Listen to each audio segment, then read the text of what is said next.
2018 और 2019 के बीच में जम्मू और कश्मीर के राज्यपाल थे।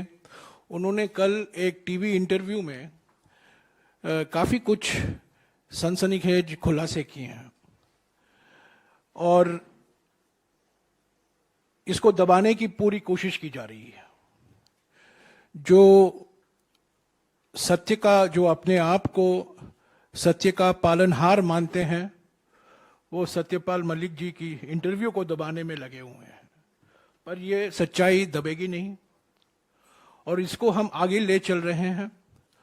और आज सुबह पवन खेरा जी और सुप्रिया श्रीनाथ जी इस पर और कुछ बातें रखेंगे और मैं समझता हूं ये जो सवाल उठाए जाते हैं इस इंटरव्यू के बाद, ये बहुत गंभीर सवाल हैं, महत्वपूर्ण सवाल हैं, राष्ट्रीय सुरक्षा से जुड़े हुए हैं, शासन से जुड़ा हुआ है और प्रधानमंत्री से हम कुछ सवाल भी करेंगे। पर पहले पवन खेरा जी इस पर और विस्तार से आपको जानकारी देंगे और बाद में खास तौर से पुलवामा के संदर्भ में जो सवाल उठते हैं वो सुप्रिया श्रीनाथ जी आपके सामने रखेंगे। पवन खेरा जी। धन्यवाद जयराम जी। अभी 3-4 दिन पहले इसी मंच से हमने सत्यपाल मलिक जी के एक और इंटरव्यू की चर्चा की थी। सत्यपाल मलिक जी ने जो कल इंटरव्यू दिया है, आरोप बहुत गंभीर हैं और एक ऐसे व्यक्ति से आ रहे हैं जो एक सीनियर नेता भी है, पूर्व राज्यपाल भी है और इतना करीबी प्रधानमंत्री के रहा था कि जब 370 हटाया जा रहा था तो एक संवेदनशील दौर में एक संवेदनशील राज्य के वो राज्यपाल बनाए गए। तो कुछ सोच समझ कर ही बनाया होगा, कुछ करीबियां रही होंगी, विश्वास पात्र रहे होंगे। तो कोई ये भारतीय जनता पार्टी की आईटी सेल के 2 रुपए के ट्रोल तो है नहीं कि उनकी बात को नजरअंदाज कर दिया जाए। गंभीर बात कर रहे हैं, विस्फोटक इंटरव्यू है। 4-5 उन्होंने महत्वपूर्ण और प्रमुख मुद्दे उठाए हैं। जो कोट अभी आपने उनका देखा कि मैं सेफली कह सकता हूं प्रधानमंत्री जी को करप्शन से बहुत नफरत नहीं है। आज सत्यपाल मलिक जी की स्थिति क्या है, पहले उस पर 2 मिनट बात कर लें। 1 मिनट। किराए के मकान में दिल्ली में रह रहे हैं एक पीएसओ के साथ। हमें मालूम है प्रधानमंत्री जी को सत्य की आवाज से ज्यादा मधुर गुलाम की आवाज लगती है, तो सत्यपाल जी को एक पीएसओ दे रखा है। जिस व्यक्ति की देखरेख में 370 हटाया गया, जिस पर भारी खतरा है, उस व्यक्ति को आपने एक पीएसओ दे रखा है। दिल्ली के एक कोने में किराए के मकान में वो रह रहे हैं। आप अपने कुछ समाज में जहर घोलने वाले एंकर्स, ऐसे फिल्म निदेशक जो आपकी चाटुकारिता करते हैं और ऐसे अभिनेता जो आपकी स्तुतिगान करते हैं, उनको आपने XYZ अलग अलग तरह की सिक्योरिटी दे रखी। सत्यपाल मलिक जी को आपने क्यों छोड़ दिया है ऐसे खतरों के मुंह में, पहले हम यह आपसे जानना चाहते हैं। उन्होंने खुलासे किए आपकी कि करप्शन पे जब वो आपके पास शिकायत करते थे, गोवा में खासतौर पे जब वो गोवा के राज्यपाल थे, और भ्रष्टाचार पे उन्होंने आपकी संज्ञान में कुछ जानकारी लाई, तब आपने क्या किया? आपने ना केवल नजरअंदाज किया, आपने उनको आनन फानन में हटा दिया। स्पेशल एयरक्राफ्ट भेजा कि जल्दी से जल्दी उनको गोवा से शिफ्ट कर दिया जाए, मेघालय भेज दिया जाए या जहां भी भेजना था वहां भेज दिया जाए। पुलवामा पे जो कहा उन्होंने, तुम चुप रहो, ये प्रधानमंत्री के शब्द हैं। हमें मालूम है आप कैमरा प्रेमी व्यक्ति हैं, जिम कॉर्बेट में थे जब आप ये पुलवामा की दुखांतिका हुई, जहां 40 जवान हमारे शहीद हुए। एक ढाबे पर आकर उन्होंने सत्यपाल मलिक जी को फोन किया और बोला, कहो सत्यपाल क्या हुआ? फिर जब इन्होंने कहा कि हमारी लापरवाही से हुआ है, तो कहा तुम चुप रहो, ये कोई और चीज है। ये शब्द बड़े ध्यान से सुनिएगा, ये कोई और चीज है। ये क्या चीज है ये आप लोग बेहतर समझते होंगे। सत्यपाल मलिक जी ने कई चीजें कही हैं और कई चीजें कहते कहते रुक गए हैं। उनकी चुप्पी बहुत बड़ी खबर बनती है। जो उन्होंने कहा उससे भी बड़ी खबर उनकी चुप्पी भी बनती है। कहां वो चुप हो जाते हैं, कहां वो शब्द रोक देते हैं, कहां वो लिहाज रख रहे हैं, ये सब समझने वाली बातें हैं। एनएसए की क्या भूमिका रही? एनएसए ने भी इनको सलाह दी कि इस पर आप कुछ मत बोलिए, लापरवाही के बारे में कुछ मत बोलिए। जिस देश का प्रधानमंत्री अपने 40 जवानों की शहादत पर वहां के राज्यपाल को कहता है कि कुछ मत बोलिए, उस देश का क्या दुर्भाग्य है वो आपके सामने है। प्रधानमंत्री जम्मू कश्मीर के बारे में इग्नोरेंट और इल इन्फॉर्म्ड हैं। ये सत्यपाल मलिक जी इल इन्फॉर्म्ड शब्द उनके हैं। इतना महत्वपूर्ण राज्य, इतना संवेदनशील राज्य, लेकिन प्रधानमंत्री का एटीट्यूड क्या है? मस्त में है, अपने मस्ती में है, अपने टू हेल विथ इट। ये सब सत्यपाल मलिक जी के शब्द हैं, हमारे नहीं। अदानी घोटाले पर प्रधानमंत्री की चुप्पी प्रधानमंत्री को बहुत नुकसान पहुंचा रही है, यह भी सत्यपाल मलिक जी कहते हैं, क्योंकि अब यह मुद्दा गांव के स्तर तक पहुंच गया है। और उन्होंने यह भी कहा कि राहुल गांधी को संसद में बोलने की अनुमति देने से इनकार करना एक अभूतपूर्व गलती है, unprecedented. It has never happened in the history of parliamentary democracy. उनका यह कहना था कि जो राहुल गांधी सवाल उठा रहे हैं अदानी महाघोटाले पर, बहुत सही सवाल उठा रहे हैं और प्रधानमंत्री उनमें से एक भी सवाल का जवाब नहीं दे पा रहे। एक अकेला पूरे लोकतंत्र पर भारी। ये इस पूरी कहानी का जिस्ट है, का निचोड़ है। वो खुद ही बोलते हैं मैं एक अकेला भारी हूं। किस पर भारी हैं वो सत्यपाल मलिक जी ने आपको बता दिया। गवर्नर से सलाह नहीं ली जा रही, गवर्नर को जानकारी नहीं दी जा रही कि उनके राज्य में क्या करने वाले हो आप। कैबिनेट को नहीं मालूम, और कहीं कोई सवाल पूछ रहा है, कहीं कोई आपको बता रहा है लापरवाही हुई, तो उनको कहो आप चुप रहें। चौंकाने वाली बात है, हमारी महामहिम राष्ट्रपति, हम सबकी राष्ट्रपति, वो किनसे मिलेंगी किनसे नहीं मिलेंगी, उनकी अपॉइंटमेंट की जो लिस्ट है, डेली अपॉइंटमेंट की जो लिस्ट है, वो अप्रूवल के लिए प्रधानमंत्री के कार्यालय में जाती है।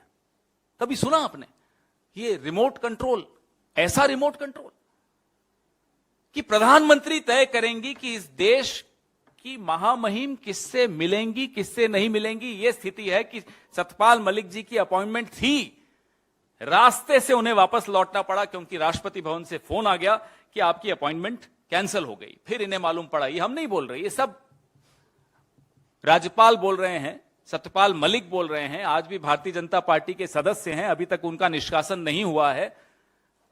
भारतीय जनता पार्टी के एक वरिष्ठ नेता बोल रहे हैं।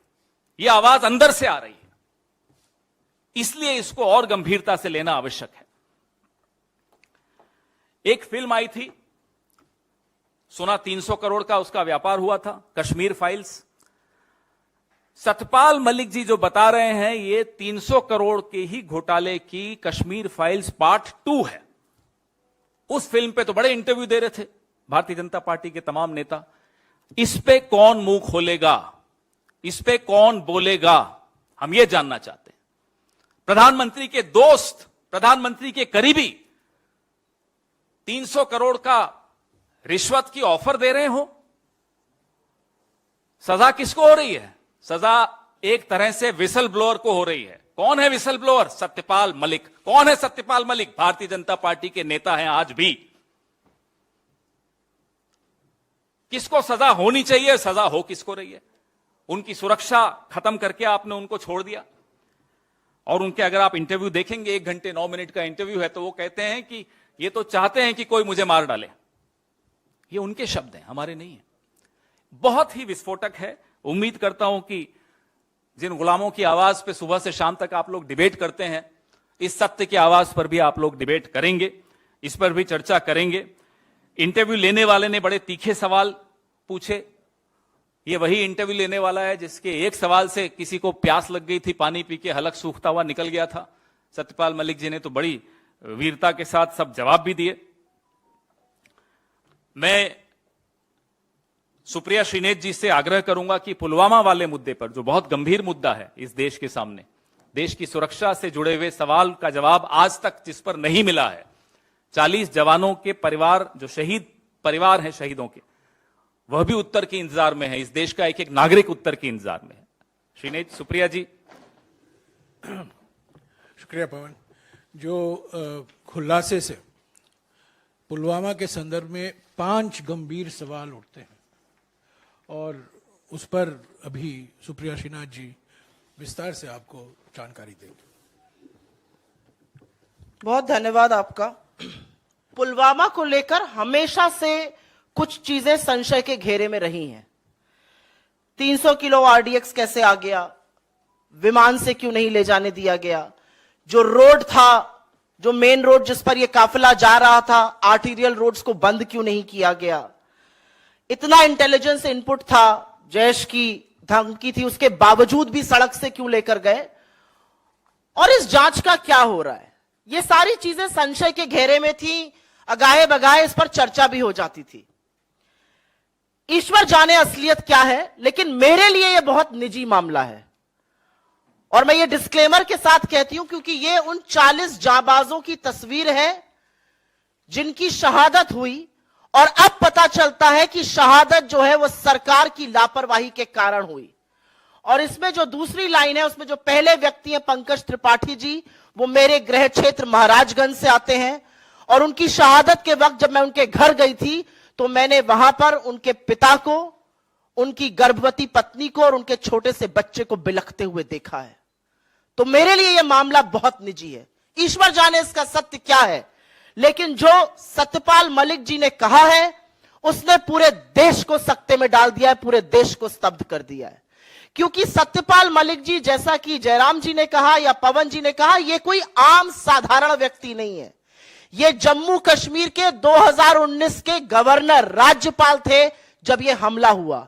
ये गोवा के राज्यपाल रहे, ये मेघालय के राज्यपाल रहे, बिहार के राज्यपाल रहे और इनकी काफी निकटता, ये विश्वास पात्र थे प्रधानमंत्री का। फर्स्ट नेम टर्म पर इन लोगों की बातें होती हैं और ये वो बात कह रहे हैं, इस बात की पुष्टि ये कर रहे हैं। मैं आपसे दरख्वास्त करती हूं कि एक बार 2019 14 फरवरी को याद करिए। 3:15 बजे यह हमला हुआ, खबर आई। लखनऊ में प्रियंका गांधी जी की पहली प्रेस कॉन्फ्रेंस थी, वो प्रभारी उत्तर प्रदेश ईस्ट बनकर गई थी, उन्होंने अपनी प्रेस कॉन्फ्रेंस कैंसिल करी। राहुल गांधी जी का एक भोज था G20 राजनयिकों के साथ, उन्होंने वो कैंसिल किया। लेकिन आपको पता है कि हमले के 2 घंटे बाद भी अमित शाह जी ने रैली करी और प्रधानमंत्री मोदी कॉर्बेट नेशनल पार्क में बेयर ग्रिल्स के साथ मैन वर्सेस वाइल्ड शूट कर रहे थे। और यह शूट रुका नहीं, यह शूट शाम को लगभग 7 बजे तक चलता रहा, जिसके बाद सत्यपाल मलिक जी का यह कहना है कि उन्होंने सत्यपाल मलिक जी को फोन किया और पूछा क्या हुआ, और जब गवर्नर ने असलियत से उनको वाकिफ कराया कि यह हमारी लापरवाही के चलते, यह हमारी नाकामी है, एक गवर्नर को कहा गया तुम चुप रहो। और एक बार नहीं, उनको बार बार चुप रहने की धमकी दी गई और यह भी साथ में कहा गया अगर तुम कश्मीर पर बोले, इस मामले पर बोले तो मैं तुमसे मिलूंगा नहीं। यह सच जानना जरूरी है। और जैसा कि आपने इसमें देखा, जो हमने वीडियो चलाया था, 2500 सीआरपीएफ के जवानों को जम्मू से श्रीनगर जाना था, 5 विमान की दरख्वास्त करी गई थी, उसको तत्कालीन गृह मंत्रालय ने, गृह मंत्री राजनाथ सिंह ने रिजेक्ट किया था। और यही सच अगर यह ना होता तो यह आतंकी जो साजिश थी यह नाकाम हो जाती। कुछ ज्वलंत सवाल हैं और यह सवाल आपके सामने इस मंच से उठाने जरूरी हैं। सीआरपीएफ के जवानों को हवाई रास्ते से क्यों नहीं ले जाया गया? मोदी सरकार ने उनको एयरक्राफ्ट देने की अनुमति क्यों नहीं दी? यह पहला सवाल है और इस सवाल का जवाब आज देश मांग रहा है, क्योंकि देश स्तब्ध है। ये 40 परिवार आज जानना चाहते हैं कि उनका जवान बेटा, उनका पति, उनका पिता क्यों शहीद हुआ, उसको एयरलिफ्ट क्यों नहीं किया गया। जैश की धमकी को, जैश ए मोहम्मद जिसने इसकी रिस्पॉन्सिबिलिटी ली, यह दूसरा सवाल है, उसकी धमकी को नजरअंदाज क्यों किया गया।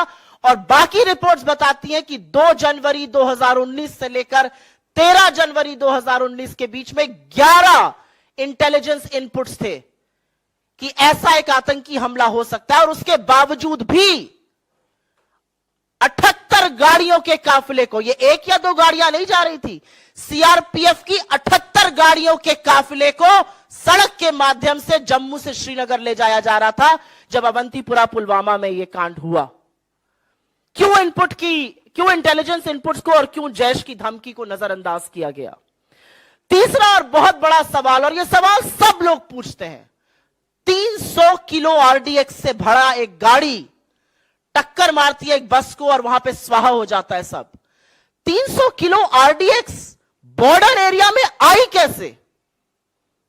और जो गाड़ी उसको लेकर आई वो एक आर्टीरियल रोड से मेन रोड तक कैसे आने दी गई? पूरा सैनिटाइजेशन होता है रोड का। और आज ये सवाल है कि क्या हमारे सैनिकों की जान इतनी सस्ती है कि वहां पर कोई बंदोबस्त नहीं किया गया था? यह तीसरा बड़ा सवाल है। और उसी से एक सवाल जुड़ा भी है, पुलवामा की जांच का क्या हो रहा है? 4 साल बीत गए पुलवामा को। 2019 14 फरवरी को हुआ था। हम 15 अप्रैल 2023 में बात कर रहे हैं। इस जांच का क्या हुआ? कब पता चलेगा आरडीएक्स, कब पता चलेगा रोड सैनिटाइजेशन के बारे में? चौथा और बहुत महत्वपूर्ण सवाल, सतपाल मलिक जी ने अपने इंटरव्यू में साफ तौर से कहा है कि उन्होंने प्रधानमंत्री को बताया कि गृह मंत्रालय ने यह रिजेक्ट किया था, उनको चुप रहने को कहा गया, तुम चुप रहो। और यही तुम चुप रहो नेशनल सिक्योरिटी एडवाइजर, राष्ट्रीय सुरक्षा सलाहकार श्रीमान डोवल जी ने भी उनको दिया। तो इनकी क्या रिस्पॉन्सिबिलिटी है? तत्कालीन गृह मंत्री राजनाथ सिंह जी की या डोवल जी की क्या रिस्पॉन्सिबिलिटी है? इनकी जिम्मेदारी कैसे, कब और कौन तय करेगा? और अंतिम बड़ा सवाल यह है कि इतने बड़े हादसे के बाद आज 4 साल हो गए और जब सत्यपाल मलिक जी इतना बड़ा खुलासा करते हैं और पता चलता है कि उनको चुप रहने के लिए प्रधानमंत्री ने कहा था, आज ये पूछना पड़ेगा, ये धमकी, ये हिदायत, ये नसीहत, जो भी कह लीजिए, उनको क्यों दी गई? और अंत में मैं सिर्फ इतना कहना चाहती हूं कि ये जो सर्टिफिकेट बांटते फिरते हैं देश प्रेम का, देशद्रोह का, अगर ये देशद्रोह नहीं है, अगर ये 40 लोगों की शहादत और बेयर ग्रिल्स के साथ ये फोटो एक साथ देशद्रोह नहीं है, तो देशद्रोह क्या है? मैं जयराम जी से कहूंगी कि वो इसको आगे की कार्रवाई के लिए करें। शुक्रिया। जैसा कि मैंने पहले ही कहा था, जो अपने आप को सत्य का पालनहार मानते हैं वो सत्यपाल मलिक के इंटरव्यू को दबाने में लगे हुए हैं, पर ये दबेगा नहीं। और जो खुलासे हुए हैं, जरूर देश मांग रही है कि सत्य क्या है, सच क्या है। जैसा कि पवन जी ने कहा और सुप्रिया ने भी कहा, सत्यपाल मलिक न केवल राज्यपाल रह चुके हैं, 4 राज्यों के राज्यपाल रह चुके हैं, वो वरिष्ठ नेता हैं, बल्कि आज भी भारतीय जनता पार्टी के सदस्य हैं, आज भी बीजेपी के पार्टी में वो शामिल है। तो वास्तविक है यह सवाल पूछना इस सरकार से कि जवाब क्या है, आपका रिस्पांस क्या है? नेशन वांट्स टू नो, देश जानना चाहती है। पर आप जानते हैं दोस्तों कि जब कभी कोई गंभीर मसला उठता है हमारे देश में, संसद के अंदर या संसद के बाहर, प्रधानमंत्री का एक ही जवाब है, चुप्पी। चीन पर चुप्पी, अडानी पर चुप्पी, काले कानून पर भी आपको याद होगा करीब 1 साल तक चुप्पी था। बाद में जब मजबूरी से उनको वो काले कानून वापस लेने पड़े, कृषि काले कानून, आपको याद होगा। तो ये चुप्पी तोड़ने का वक्त है। पर इस सरकार का सिद्धांत तो यही है, मिनिमम गवर्नेंस, मैक्सिमम चुप्पी।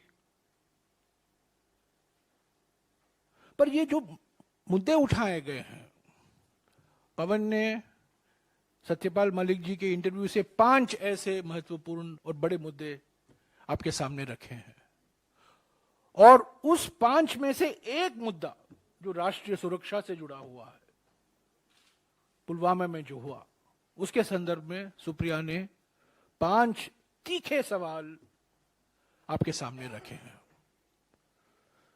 तो कुछ तो जवाब आना चाहिए।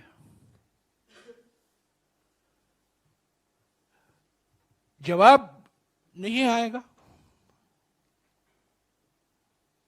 क्योंकि मिनिमम गवर्नेंस मैक्सिमम चुप्पी, मिनिमम गवर्नेंस मैक्सिमम साइलेंस, यही तो सिद्धांत है सरकार का। या कार्रवाई कीजिए सत्यपाल मलिक के खिलाफ,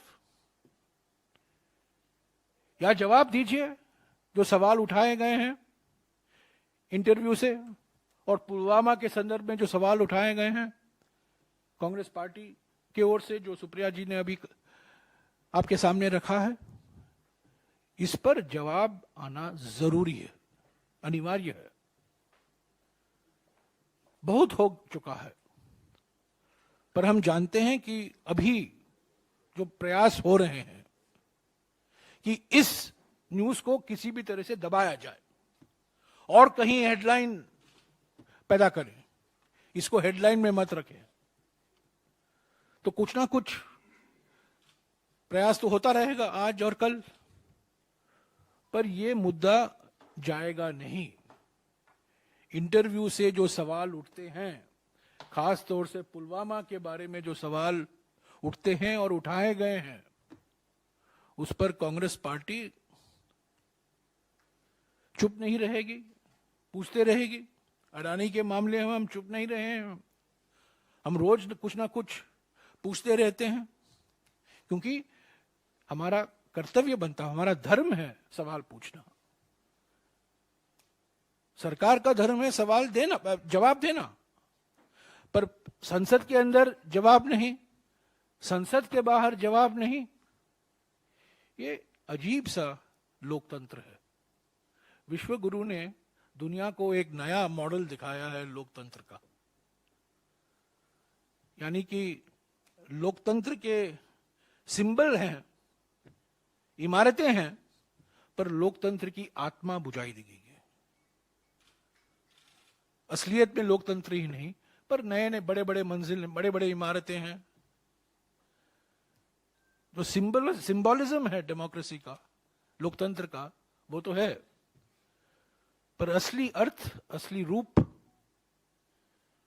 असली चरित्र, वो सब बुझ गया। तो अंत में मैं यही कहूंगा कि ये राष्ट्रीय सुरक्षा से जुड़ा हुआ है।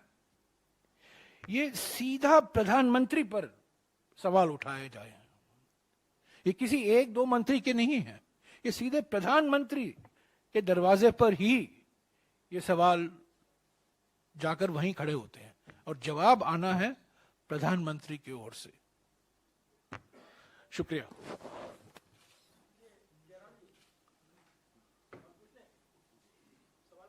हाँ जी, पूछिए इसी पर। इससे पहले जब पुलवामा पर जो भी सवाल उठाए गए कांग्रेस की ओर से, तो कहा गया कि ये कांग्रेस आतंक को लेकर, उसके आतंकी हमले को लेकर सवाल उठा रही है। मैं एक और चीज ऐड करना चाहती हूं सर, आपकी परमिशन से, और अपने मीडिया के साथियों से सिर्फ मैं ये कहना चाहती हूं कि एक पूर्व राज्यपाल जो आतंकी हमले के दौरान गवर्नर थे जम्मू कश्मीर के, उनके लगाए हुए आरोप है, उनका खुलासा है। तो जरूरी है, क्योंकि राष्ट्र में इसकी चर्चा हो रही है, लेकिन मीडिया में, टीवी चैनल्स में और अखबार में इस पर सांप जरूर सूंघ गया है। आपने जो बात कही, बहुत बड़ा अंतर है।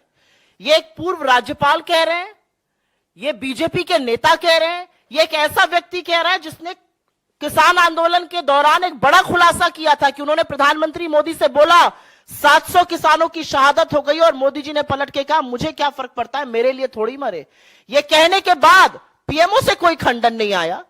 तो आज भी जब सत्यपाल मलिक ऐसा सच बोल रहे हैं, ऐसा खुलासा कर रहे हैं, तो बीजेपी की आईटी से लगी हुई है उनको डिस्क्रेडिट करने में कि उनका मानसिक संतुलन बिगड़ गया है, उनकी अपनी दिक्कतें हैं। मुझे ऐसा लगता है वो भाजपा के बड़े नेता हैं। आपने 4-4 राज्यों में उनको संवैधानिक पद पर बिठाया है। अगर वो इतना बड़ा खुलासा कर रहे हैं तो ये लाजमी है लोकतंत्र में, अगर लोकतंत्र जीवित है इस देश में, तो ये लाजमी है कि चुनी हुई सरकार इसका संज्ञान ले और इस पर जवाब दे।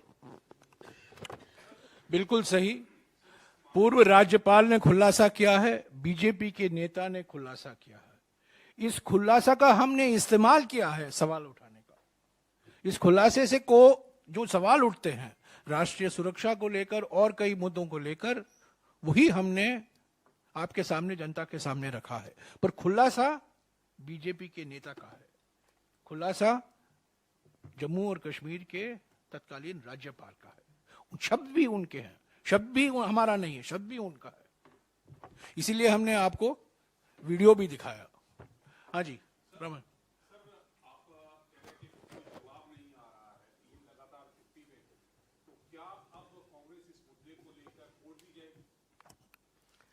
देखिए, सबसे बड़ी अदालत होती है जनता की अदालत, और उसमें आप लोगों की भूमिका जज जैसी होती है। तो हम तो आप लोगों से गुजारिश करेंगे कि अब हिम्मत दिखाइए। बहुत गुलामों की आवाज को आप फैलाते रहते हैं इधर उधर, अब सत्य की आवाज को भी फैलाइए। और ये सवाल अब आप पूछिए, क्योंकि देश के लिए ये महत्वपूर्ण है इसका जवाब आना। कोई छोटी बात नहीं होती, 40 लोगों की शहादत कोई छोटी बात नहीं है। 300 350 किलो आरडीएक्स यूं घूम रहा हो जम्मू कश्मीर की सड़कों पर, 10 दिन लगातार घूम रहा हो और किसी ने इंटरसेप्ट नहीं किया हो, तो किस स्तर पे क्या लापरवाही हुई वह भी सामने आना चाहिए। और किसने क्यों राज्यपाल को चुप रहने को कहा वह भी सामने आना चाहिए।